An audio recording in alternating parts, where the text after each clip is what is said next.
आपल्या सर्वांना माहिती आहे की या ठिकाणी आपण एका दिलासा मीटिंगसाठी या ठिकाणी एकत्रित आलेलो आहोत। मी जास्त वेळ घेणार नाही कारण वातावरणामुळे आपण थोडक्यात परमेश्वराचं वचन बघू, एक छोटीशी प्रार्थना करू आणि आपण देवाच्या वचनाकडे जाऊ, डोळे झाकू।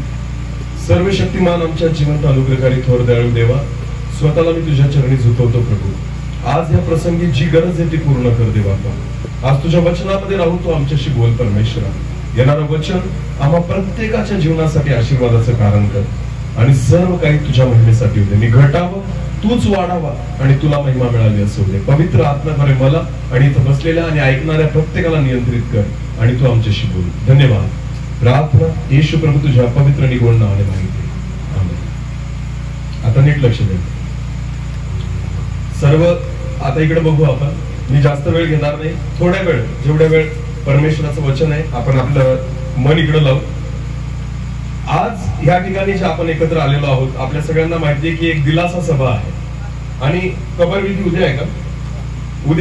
उद्या सकाळी कबरविधी आहे। बरं मला एक सांगा, मनुष्य मेल्यानंतर जेवढेही विधी तुम्ही कबरेवर करतात किंवा दिलासा सभा घेतो आपण आणि उद्या परत कबरविधी होणार आहे, मग कबरेवर जाल आणि जो काही विधी त्या ठिकाणी होणार आहे, मला एक सांगा, या सगळ्या गोष्टी मेलेल्या व्यक्तीच्या शरीरासाठी करतात का आत्म्यासाठी करतात?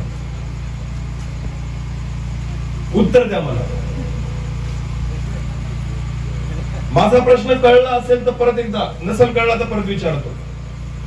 ख्रिस्ती लोक इथं बसलेले आहेत, विश्वासी आहेत ना? बोला हालेलुया। ओके, मनुष्य मेल्यानंतर दिलासा सभा, कबरविधी, तिथं क्रॉस लावणं, प्रार्थना करणं, जेही काही असतील तुमचे विधी, हे जे तुम्ही करतात किंवा आपण करतो ते मेलेल्या व्यक्तीच्या शरीरासाठी करतो का आत्म्यासाठी करतो?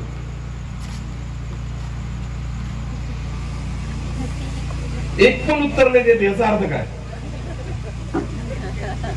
की आपण जे करतो ते आपल्याला कळत नाही। एक वचन वाचा पास्टर साहेब, वचन वाचू आपण, थांबा ना। पहिले थेसलोनिका पत्र 4 आणि 13, पहिले थेसलोनिका याचा 4था अध्याय आणि वचन 13। नीट कान देऊन ऐका, जेवढ्या लोकांपर्यंत आवाज जातोय ना त्या सगळ्यांनी ऐका, कारण एक दिवशी तुम्ही मरणार आहात। बंधुजन हो, थांबा एक मिनिट, माझ्याकडे बघा, ज्यांना ऐकायला येतं त्यांनी एक गोष्ट लक्षात घ्या, हे वचन आपल्या सगळ्यांसाठी आहे। हा, जर तुमच्यापैकी कोणी मरणार नसेल तर तुमच्यासाठी नाहीये, पण जर तुम्ही मरणार असाल तर आजचं वचन तुमच्यासाठी आहे। किती जणांना असं वाटतं मी मरणारच नाही बुवा? अरे बोला ना, सगळ्यांना माहिती आहे ना मी मरणार आहे असं, मग वचन कोणासाठी आहे? आपल्यासाठी, कारण या गोष्टीतून आपल्या सगळ्यांना जायचंय कधी ना कधी। म्हणून बायबल असं म्हणतं, हे वचन इतकं सुंदर आहे ना, वाचा थेसलोनिका पत्र याचा 4था अध्याय आणि वचन 13। बंधुजन हो, पौल म्हणतो बंधुजन हो, झोपी गेलेल्या लोकांविषयी, झोपी गेलेल्या म्हणजे मेलेल्या लोकांविषयी तुम्ही अजाण नसावे, तुम्ही अजाण नसावे अशी आमची इच्छा आहे। हालेलुया। आता नीट लक्ष द्या, माझ्याकडे बघा, पौल काय म्हणतो माहिती का? मेलेल्या लोकांविषयी तुम्ही अजाण नसावे, अज्ञानी नसावे अशी माझी इच्छा आहे। जिवंत लोकांच्या बाबतीत तुम्हाला माहिती आहे, पण मेल्यानंतर काय होतंय तुम्हाला माहिती नाहीये, म्हणून तो म्हणतो ह्या बाबतीत अज्ञान नको। जर मी कबरविधी करतोय, जर मी कबरेवर क्रॉस लावतोय, जर मी कबरेवर प्रार्थना करतोय, जर या सगळ्या विधीतून मी जातोय ना, तर याच्या मागे माझा उद्देश काय? मेलेल्या शरीरासाठी मी करतोय का आत्म्याच्या शांतीसाठी करतोय? कबरविधी किंवा उत्तर क्रिया ही शरीरासाठी केली जाते का आत्म्याच्या शांतीसाठी केली जाते? अरे बोला रे, मेल्यानंतर ज्याही क्रिया केल्या जातात त्या शरीरासाठी केल्या जातात का आत्म्याच्या शांतीसाठी? आत्म्याच्या शांतीसाठी। मग मला एक सांगा, मेल्यानंतर तुम्हाला सुस्त आत्म्याची शांती करावी, जिवंतपणी का आत्म्याचा विचार येत नाही? मेल्यानंतर आपण अनेक विधी करतो की आत्म्याला शांती मिळावी। मला सांगा ना, जिवंतपणी तुम्ही आत्म्याच्या शांतीसाठी काय केलं? जिवंतपणी त्या आत्म्याच्या उद्धारासाठी तुम्ही काय केलं? जिवंतपणी आत्म्याला उद्धार प्राप्त व्हावा, शांती प्राप्त व्हावी म्हणून मी काय केलं? अरे मेल्यानंतर मी सोन्याचा क्रॉस जरी कबरेवर लावला ना तरी आत्म्याला शांती भेटणार नाही। मेल्यानंतर मी कबरेवर 2 तास प्रार्थना केली ना तरी आत्म्याला शांती भेटणार नाही.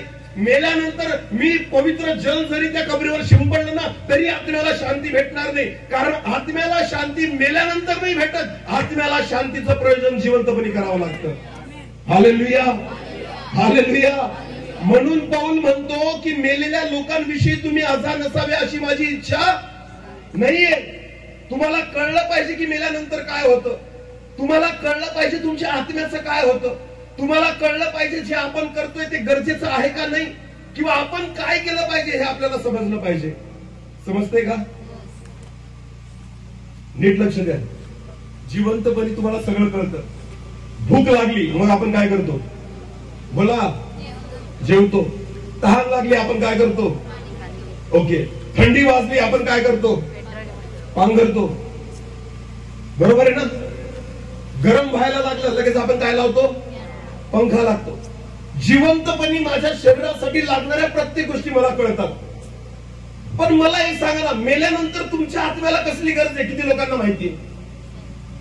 तुमचा आत्मा कुठे जातो, कसा निघतो, कोणाकडे राहतो, कोणाला माहितीये? बायबल म्हणतं तुम्ही अजाण असावे अशी माझी इच्छा नाही. हालेलुया.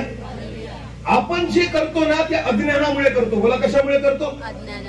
मेल्यानंतर उपयोग नाहीये. जिवंतपणी त्याची काळजी घेणं गरजेचं आहे. आपल्याला सुस्त केला आत्म्याला, आत्म्याबद्दल केव्हा सुस्त आपल्याला? मेल्यानंतर. बोला, केव्हा सुस्त? जिवंतपणे आत्म्याचा विचार करत. जिवंतपणे कोणाचा विचार असतो? शरीराचा. बोला, कोणाचा? जेवण कोणासाठी? पिणं कोणासाठी? खाणं कोणासाठी? सगळी मौज मजा कोणासाठी? जिवंतपणे आत्म्याचा विचार आहे कुठं? आत्म्याचा विचार केव्हा येतो? मेल्यावर. कारण आता माहितीये हा कुठं जाईल. आपल्याला माहिती ना मेल्यानंतर आता हा कुठं जाईल. भटकत नको फिरायला. मग याला आत्म्याला काय पाहिजे? शांती. मला काय पाहिजे?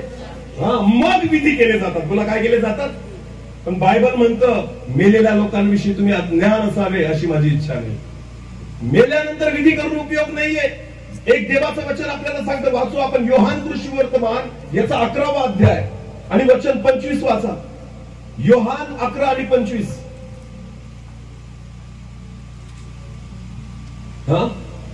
येशूने तिला म्हटले, येशूने तिला म्हटले, पुनरुत्थान व जीवन मीच आहे. पुनरुत्थान व जीवन मीच आहे. जो माझ्यावर विश्वास ठेवतो, जो माझ्यावर विश्वास ठेवतो, तो मेला असला तरी जगेल. तो मेला असला तरी जगेल. पण विश्वास केव्हा ठेवतो? मेल्यावर का जिवंतपणी? विश्वास केव्हा ठेवतो? मेल्यावर का जिवंतपणी? जिवंत. मग विश्वास येशू ख्रिस्तावर केव्हा ठेवल्यावर आपला आत्मा सुरक्षित राहणार आहे? जिवंतपणे जर विश्वास ठेवला तर तो म्हणतो जो मेला असला तरी जगेल. बोला, मेला असला तरी जगेल. हालेलुया. येशू ख्रिस्त म्हणतो पुनरुत्थान आणि जीवन मीच आहे. जो माझ्यावर विश्वास ठेवतो ना तो मेला असला तरी जगेल. आज बायबल मधून मी तुम्हाला एक उदाहरण सांगणार आहे. खूप सुंदर उदाहरण आहे. आपल्याला कळून जाईल त्याच्यामधून सत्य काय आहे ते. चला एक वचन काढा, सगळ्यांनी काढा. लूका वर्तमान याचा 16वा अध्याय. लूका वर्तमान याचा 16वा अध्याय आणि वचन 19 पासून पुढे. कान देऊ नाही का? कोणी एक श्रीमंत मनुष्य होता. कोणी एक श्रीमंत मनुष्य होता. तो जांभळी व तलम वस्त्रे घालत असे. चांगले कपडे घालायचा आणि दररोज थाटामाटाने ख्याली खुशाली करत असे. रोज 5 पक्वान्न खायचा. पैसा अडका खूप होता त्याच्याकडे. त्याच्या दरवाजाजवळ फोडांनी भरलेला लाजर नावाचा एक दरिद्री माणूस त्याच्या दारामध्ये एक लाजर नावाचा दरिद्री माणूस जो फोडांनी भरलेला होता, आजाराने भरलेला होता, त्याला फेकलेलं होतं, त्याला ठेवलेलं होतं. त्या श्रीमंताच्या मेजावरून खाली पडेल त्यावर आपले पोट भरावे अशी त्याची इच्छा. हा लाजर जो होता ना याला कधीच चांगलं अन्न भेटलं नाही. हा श्रीमंताचं उष्ट अन्न खात होता. समजतंय तुम्हाला? ओके. आता इथपर्यंत तुम्हाला 2 व्यक्ती कळले. एक कोण आहे? श्रीमंत. बोला, कोण आहे? आणि दुसरा कोण आहे? लाजर. श्रीमंत माणसाकडे सगळे आणि लाजराकडे काहीच नाहीये. कळलं का? ओके. आता नीट लक्ष द्या. पुढे वाचा. पुढे असे झाले की तो दरिद्री माणूस मेला. दरिद्री माणूस मेला. आणि देवदूतांनी त्याला अब्रामाच्या उराशी नेऊन ठेवले. देवदूतांनी त्याच्या आत्म्याला घेतलं आणि स्वर्गामध्ये अब्रामाच्या उराशी नेलं. कोणाला? श्रीमंताला का गरीबाला? ओके. दरिद्री माणूस देवाकडे गेला, स्वर्गामध्ये गेला. पुढे वाचा. श्रीमंतही मेला. याचा अर्थ काय? मरण गरीबाला पण येईल आणि अरे बोला, मरण कधीच तुमचा पैसा बघून येत जात धर्म बघून येत, नाही तुमची बोली भाषा बघून येत. नाही मरणाला प्रत्येकाला सामोरं जायचंय. आज तुमच्याकडे लाखो करोडोची संपत्ती असेल, पण एक स्वतःची गॅरंटी देऊन दाखवा मला की तुमचा पैसा तुम्हाला वाचवेल. कोणालाच कोणाचा पैसा वाचू शकत नाहीये. श्रीमंताला पण मरण येतं आणि गरीबाला पण मरण येतं. बायबल म्हणतं गरीब मेला, लाजर मेला, पण तो स्वर्गात गेला. आणि श्रीमंत मेला. आता कोण मेला?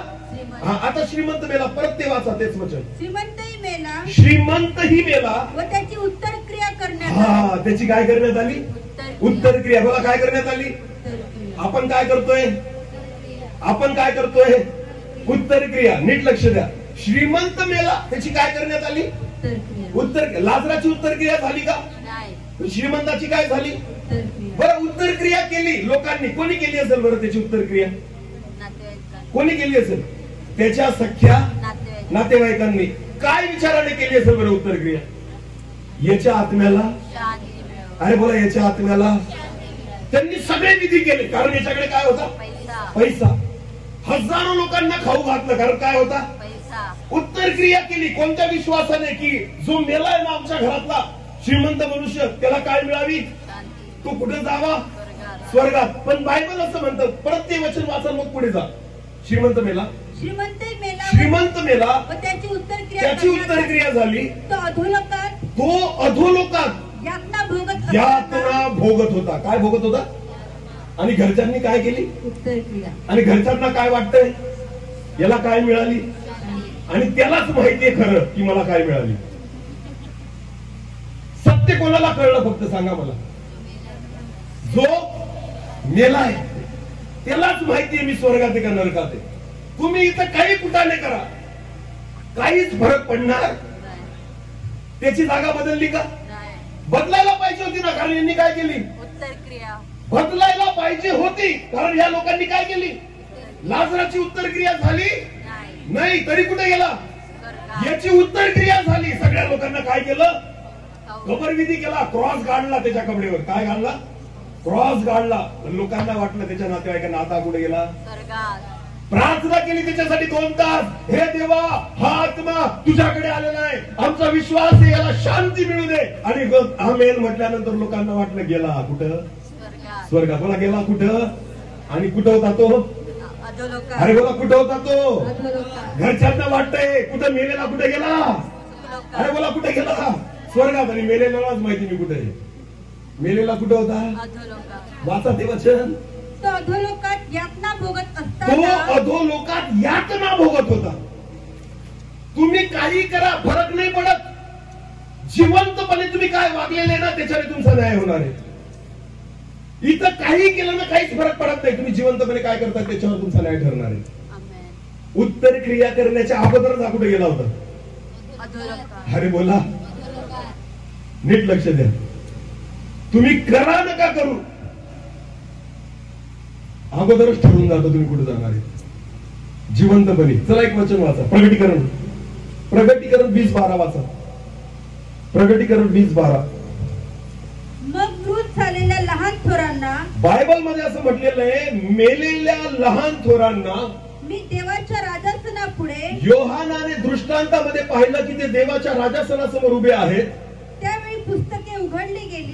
त्यावेळेस स्वर्गामध्ये पुस्तके उघडली गेली. तेव्हा दुसरे एक पुस्तक उघडले गेले. आणि एक पुस्तक उघडलं गेलं स्वर्गामध्ये. ते जीवनाचे होते. ते जीवनाचं होतं. आणि त्या पुस्तकामध्ये जे लिहिले होते, आणि जे त्या पुस्तकात स्वर्गामध्ये देवाने लिहून ठेवलेलं होतं, त्यावरून मृतांचा न्याय, त्यावरून मेलेल्या लोकांचा न्याय, ज्यांच्या त्यांच्या कृत्यांप्रमाणे, ज्यांच्या त्यांच्या कृत्यांप्रमाणे. बोला कसा?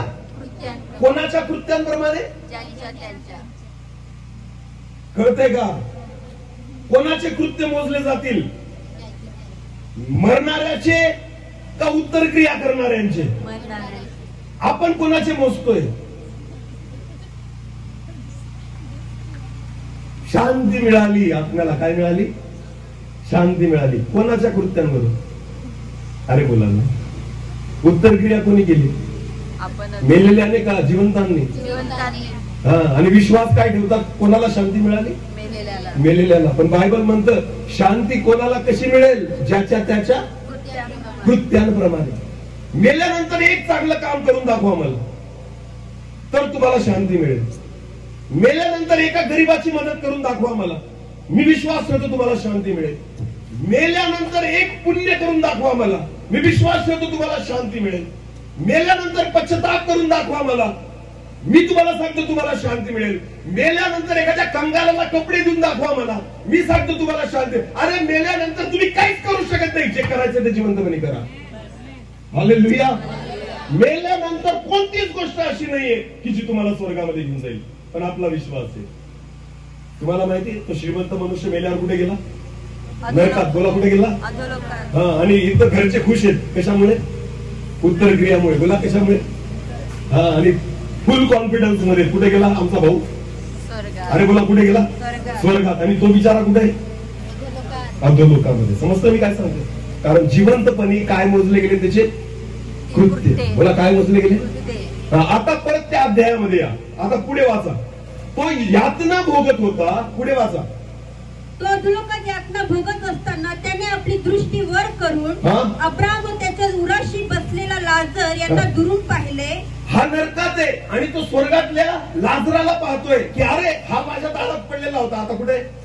स्वर्गात बसलेला. आता नीट लक्ष द्या, पुढे वाचा.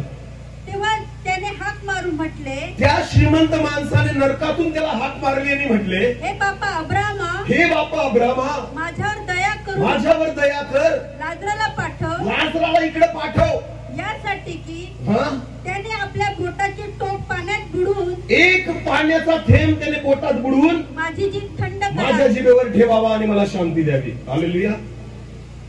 कोणाकडे शांती मागतोय? अरे बोला. नरकातला व्यक्ती कोणाकडे शांती मागतोय? जो कुठे आहे? बोला जो कुठे आहे? आणि तुम्ही उत्तर क्रिया करून विश्वास ठेवला, याला काय भेटली? शांती. अजिबात नाही. नरकातला व्यक्ती ना स्वर्गात जो आहे ना त्याच्याकडे याचना करतोय, मला काय ते पाण्याचा बोट बुडवून एक थेंब माझ्या जिभेवर ठेव की मला काय मिळेल? शांती मिळेल.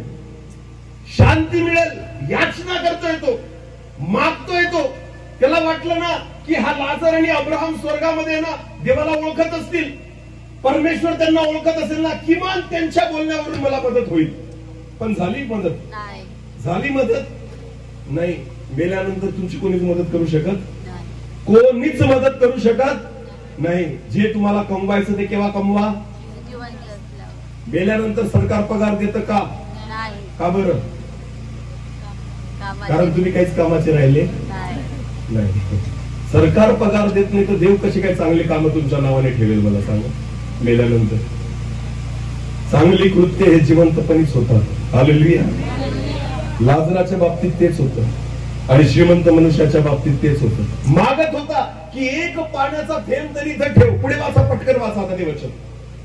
अब्राहम म्हणाला, मुला तू आपल्या आयुष्यात आपले सुख भरून पावला. अरे बेटा, जेव्हा तू आत्म्याची काळजी घ्यायला पाहिजे होती ना, तेव्हा तू कोणाची काळजी घेत होता? शरीराची. तू तुझं सुख भोगून पावलाय. तू आत्म्याची काळजी घेतलीस कुठं आयुष्यभर?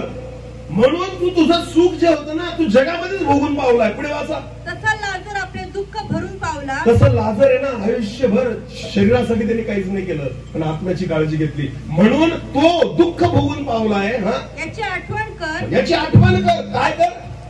आठवण कर. तू काय वागला, मग तुला समजेल की तुला शांती का नाही मिळाली.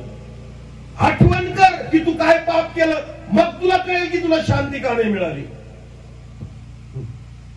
श्रीमंत माणसाचे सगळे नातेवाईक खुश होते. मेलाय, गेला कुठं? अरे बोला रे, स्वर्गात. बिचारा तोच तिथं त्रासात होता. इकडे हे जेवण करतायत आणि तो तिथं त्रासात आहे. यांना वाटतंय त्याला शांती मिळाली आमच्या या सगळ्या गोष्टींमुळे, आणि तो काय करतोय? यातना भोगतोय. लक्षात घ्या, आज पण मनुष्य तेच करतोय. जिवंतपणे आत्म्याच्या काळजीने काहीच करत नाही. मेल्यानंतर आठवतो त्याला आपल्याला काय भेटली पाहिजे? शांती. नीट लक्ष द्या. देव त्याला म्हणतो, अब्राहम त्याला म्हणतो, आठव तू काय केलं ते. जिवंतपणे तू काय काम केले ना, आठव. जिवंतपणे तू कसा वागला ते आठव. जिवंतपणे तू काय खाल्लं ते आठव. जिवंतपणे काय पिऊन फिरत होता ते आठव. जिवंतपणे लोकांना कसं लुबाडलं ते आठव. जिवंतपणे तुझ्या वागण्यामध्ये कशा पद्धतीचा स्वभाव होता ते आठव. मग तुला कळेल तू इथं काय. हालेलुया. हा, पुढे वाचा पटकन. आहे व तू क्लेश भोगत आहेस. एवढेच नव्हे तर जे इकडून तुमच्याकडे पार जाऊ पाहतात त्यांना जाता येऊ नये म्हणून व तिकडून कोणी आमच्याकडे येऊ नये म्हणून आमच्या व तुमच्यामध्ये मोठी दरी स्थापलेली आहे. मग तो म्हणाला, आता एक बघा, याला कळून गेलं की मला मदत भेटणार नाही. श्रीमंत माणसाला कळून गेलं की मला पाण्याचा एक पण थेंब भेटणार नाही. आता नीट लक्ष द्या. आता पुढचं वचन ना कान देऊ नाही का. आता तो काय म्हणतो बघा, श्रीमंत माणूस आता तो स्वतःसाठी नाही मागत आहे. पुढे वाचा. तर बापा मी विनंती करतो. आता तो श्रीमंत मनुष्य नरकातून म्हटला, हे अब्राहमा बापा मी विनंती करतो त्याला माझ्या बापाच्या घरी पाठव. या लाजराला कुठे पाठव? माझ्या बापाच्या घरी. जे जिवंत आहेत ना त्यांच्याकडे पाठव यांना. आता का? कारण मला 5 भाऊ आहेत. मला किती भाऊ आहेत? 5. म्हणजे याची उत्तर क्रिया किती भावांनी केली? 5. किती भावांनी केली? 5. हा म्हणतोय नरकातून मला किती भाऊ आहेत? 5 भाऊ आहेत. आणि पुढे त्यांनी तरी या यातनाच्या स्थळी येऊ नये म्हणून, त्यांनी इथं येऊ नये म्हणून त्याने त्यांना इकडची साक्ष द्यावी. लाजराला पाठव की जेणेकरून त्यांना तरी शांती मिळेल. हालेलुया. 5 भाऊ कोणाच्या शांतीसाठी उत्तर क्रिया करतायत? हे 5 भाऊ त्याचे कोणाच्या शांतीसाठी उत्तर क्रिया करतायत? श्रीमंत माणसाच्या. आणि श्रीमंत माणूस कोणासाठी प्रार्थना करतोय? 5 भावांसाठी. कळतंय का? कारण त्याला माहिती मी यातना बघतोय. हे उत्तर क्रिया करतायत. अरे पण तो तुमच्यासाठी प्रार्थना करतोय की यांनी तरी इथे येऊ नये म्हणून हे बापा यांना पाठव तिथं की जेणेकरून ते तरी ह्या यातनेच्या ठिकाणी येणार नाही. कळतंय का? बऱ्याचदा आपल्या जीवनामध्ये तीच परिस्थिती आहे. आपण दुसऱ्याच्या शांतीसाठी प्रार्थना करतो पण जो मेला आहे ना तो तुमच्या शांतीसाठी प्रार्थना करतो की यांनी तरी इथे येऊ नये. बऱ्याचदा एखादा व्यक्ती जर पापात मेलेला असेल ना, तुम्हाला माहिती असतं तो पापात मेलेला आहे, तरी आपण शांतीसाठी उत्तर क्रिया करतो. आपल्याला वाटतं याला याच्या आपल्याला काय भेटली. पण जेव्हा तो तिथं असतो ना त्यावेळेस तो तुमची काळजी घेतो. तुम्ही तरी तिथं जायला नको. उलट आहे सगळं गणित. बायबल मध्ये वाचा व्यवस्थित की मेलेला व्यक्ती देवाकडे प्रार्थना करतोय, हे बाबा माझ्या भावांना तरी वाचव, यांनी इथे यायला नको. पुढे वाचा. पण अब्राहमाने त्याला म्हटले. पण त्याला काय उत्तर भेटलं बघा, खूप सुंदर उत्तर इथं. अब्राहमाने त्याला म्हटले, त्यांच्याजवळ मोशे व संदेष्टे आहेत. त्यांच्याजवळ जिवंतांजवळ कोण आहे? मोशे आणि संदेष्टे आहे. त्यांचे त्यांनी ऐकावे. त्यांचे त्यांनी ऐकावे. हालेलुया. तुमच्याकडे नरकातला उठून कोणीच येणार नाही, स्वर्गातला उठून कोणीच येणार नाही. तुम्हाला कोणाचं ऐकावं लागेल? देवाच्या वचनाचं. हालेलुया. देवाच्या दासांचं. आमेन. जर ऐकलं ना तर तुम्हाला काय मिळेल? शांती. मला काय मिळेल? तर तुमचा उद्धार होईल. कारण अब्राहम म्हणतो त्यांनी संदेष्टांचं आणि मोशेचं ऐकावं. हालेलुया. नीट लक्ष द्या प्रियांनो. उत्तर क्रिया मेल्यानंतर केली जाते पण उद्धार जो आहे ना तो जिवंतपणे होतो. आमेन. आणि तो ऐकल्याने होतो, देवाची आज्ञा पाळल्याने होतो, परमेश्वराचं वचन ऐकल्याने होतो, त्याच्यावर विश्वास ठेवल्याने होतो. आमेन. आणि म्हणून तो श्रीमंत माणूस म्हणतो, हे बापा माझ्या भावांना तरी वाचव. तो म्हणतो मी काहीच नाही करू शकत, त्यांच्याकडे ऑलरेडी संदेष्टे आहेत, त्यांचं त्यांनी ऐकावं. मग मला एक सांगा, तुम्हाला आणि मला कोणती संधी आहे? कोणती संधी आहे? कोणाचं ऐकावं? देवाच्या दासाचं आणि देवाच्या वचनाचं. आमेन. जर आता ऐकाल तर वाचाल, नाही तर तिथून प्रार्थना करा तुमच्या घरच्यांसाठी, यांना तरी येऊ देऊ नको. आणि घरचे काय करतील? उत्तर क्रिया. घरचे काय करतील? उत्तर क्रिया. यांना काय मिळाली? शांती. मिळाली शांती? नाही, तो अशांतच राहील, तो क्लेशच भोगत राहील. आज पण तीच परिस्थिती आहे. आत्म्याची काळजी मेल्यावर करतात. अरे मी म्हणतो जिवंतपणी करा ना. जिवंतपणी तुम्हाला शरीर दिसतं, जिवंतपणी शरीराच्या गरजा दिसतात, जिवंतपणी शरीराच्या वासना दिसतात. सगळं जे करतात ना तुम्ही शरीरासाठी करतात. मेल्यावर यांना कोण आठवतो? आत्मा. बोला, कोण आठवतो? आणि मग जे विधी केले जातात ते कोणासाठी केले जातात? मग ज्या प्रार्थना केल्या जातात त्या कोणासाठी केल्या जातात? कबरेवर काय गाडतात? ख्रिस्ती लोक कबरेवर काय गाडतात? अरे तो क्रॉस जिवंतपणे आपल्या हृदयामध्ये गाडा. हालेलुया. तो वधस्तंभ जो येशू ख्रिस्ताने तुमच्या आणि माझ्यासाठी सहन केला ना, तो जिवंतपणे आपल्या हृदयामध्ये गाडा, तुमचा उद्धार होईल. मेल्यानंतर कबरेवर कशाला गाडतात? त्याच्याने काहीच फरक पडणार नाहीये. जर तुम्हाला वाटतं ना माझं तारण व्हावं, माझा उद्धार व्हावा, आत्म्याला शांती मिळावी, जिवंतपणे येशू ख्रिस्तावर विश्वास ठेवा. कारण योहान ऋषिवर्तमान 11वा अध्याय तेच म्हणतो. येशू म्हणतो पुनरुत्थान आणि जीवन मीच आहे. जो माझ्यावर विश्वास ठेवतो तो मेला असला तरी जगेल. आमेन. हा, मग आत्म्याची काळजी केव्हा घ्यायची? जिवंतपणे. बोला, केव्हा घ्यायची? मी तुम्हाला सांगू का, आज सुद्धा तुम्हाला आत्म्याची किंमत का नाहीये?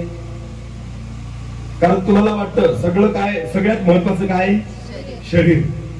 आत्मा काढून टाका बरं त्याच्यातून. काढा ना आत्मा, काय होईल?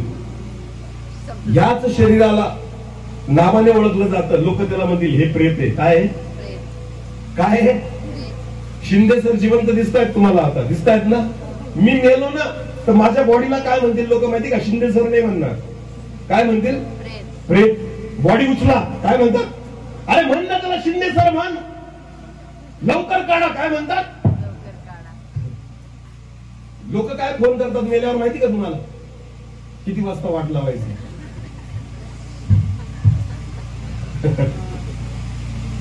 माणूस मेल्यानंतर हा विचार नाही करत की किती दिवस ठेवायचे.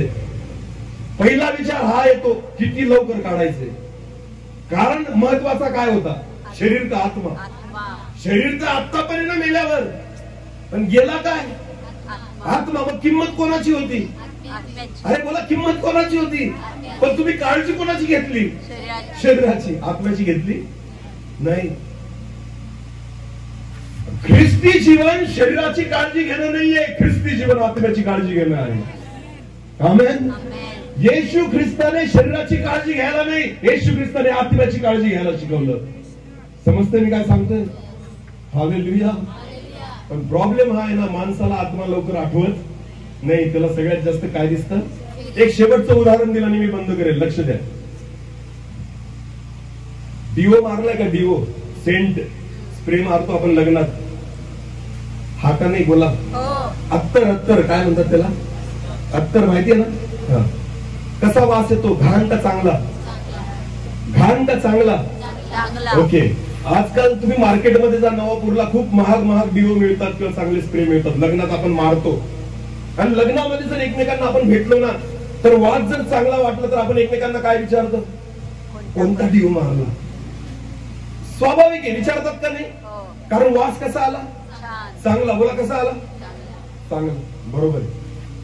मग लगेच तो सांगतो अरे ह्या कंपनीचा होता, इथून विकत घेतला, इतक्याचा होता. मग आपण पण विचार करतो विकत घेऊ, खूप छान वास आहे. आता मला एक सांगा, मनुष्य मरतो, काय होतो? मेल्यावर पण डिओ मारतात. काय मारतात? बॉडीवर काय मारतात? स्प्रे मारतात ना, अत्तर मारतात ना. मेलेल्या लोकांवर मारण्याचं अत्तर वेगळं भेटतं का तेच असतं जे जिवंतांवर मारतं? सेम असतं ना. तेच अत्तर वापरलं जातं, तोच डिओ वापरला जातो, तोच स्प्रे वापरला जातो जो जिवंतांवर मारला जातो. जर समजा एखादा व्यक्ती मेला आणि त्याच्यावर अत्तर मारलेलं आहे, चांगला स्प्रे मारलेला आहे महागाचा, आणि तुम्ही गेले नंतर रडतायत, तुम्ही पण जाऊन त्याच्यासोबत रडायला लागले आणि तुम्हाला वास आला. बोला, काय आला? तुम्ही म्हणाल का काय भारी वास येतोय, कोणता डिओ मारला? खरं सांगा, म्हणाल का? तो वास तुम्हाला चांगला वाटतो का? तो सुगंध वाटतो का तुम्हाला मेलेल्या माणसावर मारलेला? तो घ्यावासा वाटतो आपल्याला? तोच डिओ आहे जो जिवंत व्यक्तीवर मारला जातो. तो आता कोणावर मारलेला आहे? मेलेल्यावर. पण तो वास घ्यावासा वाटत? इतका फरक आहे. हालेलुया. आत्मा शरीरामध्ये असतो ना, त्या डिओला किंमत आहे. आत्मा शरीरातून निघून गेला ना, तो डिओचा वास सुद्धा चांगला वाटत नाही. मेलेल्या लोकांचे कपडे घालाल का? घालाल. आणि जिवंताचे दिले तर? जिवंताचे दिले तर घालू आपण. फरक आहे. आत्मा महत्वाचा आहे, शरीर नाही. म्हणून देवाला काळजी कोणाची आहे? शरीराची का आत्म्याची? शरीराची का आत्म्याची? हा. पण प्रॉब्लेम मनुष्याचा हा आहे ना, आत्म्याची काळजी केव्हा सुचते? मेल्यावर. आणि मग माणूस काय करतो? उत्तर क्रिया. मला काय करतो? कबर विधी. हा, दिलासा सभा, कबर विधी, कबरीवर प्रार्थना, या सगळ्यांनी. करा, मी म्हणत नाही करू नका, करा. मी सांगितल्याने तुम्ही बंद करणार, तुम्ही करा. पण एक लक्षात ठेवा, त्याच्याने शांती भेटणार, शांती जिवंतपणेच भेटेल. आमेन. उद्धार जिवंतपणे होईल. स्वर्ग का नरक हे जिवंतपणेच निवडलं जाईल. मेल्यानंतर तुम्ही काही करून फायदा नाही. हालेलुया. कळतंय का? एक शेवटचं वचन वाचून बंद करू, कारण खूप वेळ झालेला आहे. एक शेवटचं वचन वाचायचं आणि बंद करू आपण. योहान सुवर्तमान 5 आणि 25. योहान 5:25. मी तुम्हाला खचित खचित सांगतो, येशूने म्हटलं, मी तुम्हाला खचित खचित सांगतो, मेलेले लोक देवाच्या पुत्राची वाणी ऐकतील. मेलेले लोक देवाच्या पुत्राची येशू ख्रिस्ताची वाणी ऐकतील, व जे ऐकतील ते जिवंत होतील. हालेलुया. कोणाबद्दल म्हटलेले? मेलेल्यांबद्दल. बोला, कोणाबद्दल? जर मेलेल्यांनी जरी येशूची वाणी ऐकली ना, तर बायबल म्हणतं ते काय होतील? मग विचार करा, जिवंतांनी ऐकली तर काय होईल? मरणार. मरणार. येशू म्हणतो, जो माझ्यावर विश्वास ठेवतो तो मेला असला तरी, आणि जिवंतपणे जो माझ्यावर विश्वास ठेवतो ना, त्याला मरणाचा अनुभव येणार नाही. हालेलुया. येशूने स्पष्ट म्हटलेलं आहे, मेलेले लोक माझी वाणी जर ऐकतील ना, जिवंत होतील. विचार करा, जिवंतपणे जर तुम्ही येशूची वाणी ऐकली ना, तुम्हाला मरणाचा अनुभव येणार. तुम्ही शरीराने मराल, आत्म्याने जिवंत राहाल. हालेलुया. हालेलुया. येशू ख्रिस्तावर मी विश्वास का ठेवतो तुम्हाला माहिती का? कारण मला मरायचं नाहीये. मला मरायचं, मला तुमचं नाही माहिती, मला तुमचं नाही माहिती, पण हा माझा विश्वास आहे. मी येशूवर आरोग्यासाठी विश्वास नाही ठेवला, मी येशूवर पैशासाठी विश्वास नाही ठेवला, मी येशूवर घरदारासाठी विश्वास नाही ठेवला. मी येशू ख्रिस्तावर यासाठी विश्वास ठेवतो की मी मेलो तरी जगायला पाहिजे. हालेलुया. शरीराने मी तुमच्यासाठी मरेल, आत्म्याने मी त्याच्यासाठी जिवंत असेल. आमेन. तुम्ही करा माझी कबरविधी, मला काही घेणं देणं. रडा माझ्या प्रेतावर, मला काही घेणं देणं. मी त्याच्यासोबत खुश असेल. आमेन. मी त्याच्यासाठी जगतोय. आमेन. मी येशू ख्रिस्तावर त्याच्यासाठी विश्वास ठेवला की मला मरणाचा अनुभव यायला. शेवटचं सांगतो, बंद करतो, नीट लक्ष द्या. एका देवाच्या दासाने सांगितलंय की येशू ख्रिस्तावर विश्वास ठेवणारा व्यक्ती जेव्हा या जगामध्ये शेवटचा श्वास घेतो, त्याच क्षणाला स्वर्गामध्ये पहिला श्वास घेतो. कळलं का? ज्याने प्रभू येशू ख्रिस्ताला आपलं जीवन दिलंय, तो जेव्हा जगामध्ये शेवटचा श्वास घेतो, त्याच क्षणाला तो स्वर्गात पहिला श्वास घेतो. हा माझा विश्वास आहे. बळजबरी नाहीये. विश्वास ठेवा, अनुभव घेऊन पाहतो किती चांगला आहे. आमेन. इथं संधी भेटेल, तिथं भेटणार. मग इथं उत्तर क्रिया केल्या तरी तिथं भोगावंच लागेल, आणि नंतर तुम्हाला तिथून परत येता येणार नाही. हे कोण सांगतं? बायबल. हालेलुया. कितीही कबरविधी करा, कितीही क्रॉस गाडा, काहीही करा, शिंपडा पाणी त्याच्यावर, 2 तास प्रार्थना करा, मेल्यानंतर उपयोग नाहीये. जे करायचं ते केव्हा करा? जिवंतपणेच करा. आमेन. मी विश्वासाने सांगतो, तुम्ही मेले असले तरी जगा, तुम्हाला कधीच मरणाचा अनुभव येणार नाही. मी जास्त वेळ घेणार नाही. देवाने संधी दिली, मी प्रभूला धन्यवाद देतो. आजचा समय तुमच्यासाठी होता, कारण बायबल म्हणतं बोलवलेले पुष्कळ, निवडलेले. तुम्ही जेवढे लोक बसलेले आहेत ना, देवाला तुमची काळजी आहे, म्हणून विश्वास ठेवा तुम्ही निवडलेले आहात. म्हणून वचन जे तुमच्यापर्यंत आलंय ना, त्याला ग्रहण करा. येशू ख्रिस्ताला जीवन द्या. मी तुम्हाला सांगतो, इथली पण तिथली पण गॅरंटी भेटेल. आमेन. हा, इथली पण, आणि मी नाही देत, तो देतो. मला नका येऊन विचारू, अरे तू कसं काय बोलला, मी कुठं सांगतोय, त्याने सांगितलंय. तुम्हाला ठेवायचं तर ठेवा, विश्वास नाही तुला काय ठेव, बळजबरी नाहीये. हालेलुया. हा, पण त्याने गॅरंटी दिली, मी विश्वास ठेवला. आमेन. मग मी जेव्हा स्वर्गात जाईल ना, मला त्याचा फायदा होईल. तुम्ही तुमचं ठरवा, तुम्हाला कुठे जायचं. ज्याला कान आहे तो ऐकू. हालेलुया. आजची दिलासा सभा जिवंतांसाठी होती. आमेन. बोला, कोणासाठी होती? जिवंतांसाठी होती. मी कधीच जग सोडून गेलेल्या माणसाबद्दल बोलत नाही, कारण मला तो बोलण्याचा अधिकार नाहीये. मला तुम्हाला बोलण्याचा अधिकार आहे, कारण तुम्ही जिवंत आहात, तुम्ही वचन ऐकताय. आणि म्हणून तुम्हाला आज परमेश्वराने त्याच्या वचनातून प्रभू तुमच्याशी बोललेला आहे. आता तुम्ही जिवंतपणे काय वागायचं हे तुम्ही ठरवा. शरीराची काळजी घ्यायची का आत्म्याची काळजी घ्यायची हे तुम्ही ठरवा. पुण्य मेल्यानंतर केलं जात नाही, पुण्य मेल्यानंतर कमवलं जात नाही, पुण्य जिवंतपणेच केलं जात. हा, आत्म्याची काळजी जिवंतपणेच घ्यायला पाहिजे. मेल्यानंतर काहीच होऊ शकत नाही. मी तुम्हाला सांगतो, तुम्हाला संधी दिली देवाने, देवाला आपलं जीवन समर्पित करा. तो विश्वासाने सांगतो, माझ्यावर जो विश्वास ठेवतो तो मेला असला तरी जगेल. आपले डोळे बंद करू, आपण प्रार्थना करू. धन्यवाद पिता, तुझ्या जिवंत वचनाबद्दल तुला धन्यवाद देतो प्रभूजी. खरंच परमेश्वरा तू बोललाय, श्रीमंत मनुष्य मेला त्याची उत्तर क्रिया झाली, पण बायबल असं म्हणतो तो नरकात यातना भोगत होता. पण दरिद्री लाजर मेला, तो स्वर्गात उचलला गेला, त्याची तर उत्तर क्रिया पण झाली नव्हती. का? कारण त्याने आत्म्याची काळजी घेतली. श्रीमंताने केवळ शरीराची काळजी घेतली, तो यातना भोगत होता. त्याच्या 5 भावांनी त्याची उत्तर क्रिया केली तरी तो यातना भोगत होता. ती उत्तर क्रिया त्याला शांती देऊ शकली नाही, कारण शांती देणारा तूच परमेश्वर आहे. आज आमचं जीवन आम्ही तुला समर्पित करावं प्रभू. आम्ही स्वतःला तुझ्या हातामध्ये द्यावं परमेश्वर. तू आमच्या शरीराची नाही पण आमच्या आत्म्याची काळजी करणारा परमेश्वर.